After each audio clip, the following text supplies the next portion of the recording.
கொளுத்த வெயிலும் போய்கிட்டு இருக்கு ஐபிஎல்லும். பொன்னியின் செல்வன் 2 கேகேஆருக்கு காவு. லிரிக் ரைட்டர் வாலி ஸ்டெம்ப் வந்துச்சு 60 லட்சம் ரூபாய் காலி. 2 மேட்ச் போச்சு, நாளைக்கு பஞ்சாப் கூட மேட்ச். எல்லாருக்கும் சங்கு சென்னை சூப்பர் கிங்கு. ஏய் இப்பதானே 2 மேட்ச் தோத்தீங்க, அப்போ ஆட மாட்டீங்களா?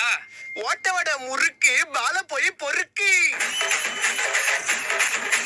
ஓரமா போய் நில்லு, எங்க பார்த்தாலும் எல்லோ. சிஎஸ்கேல அலி, பஞ்சாபு நீ எங்கேயாவது போய் ஒலி.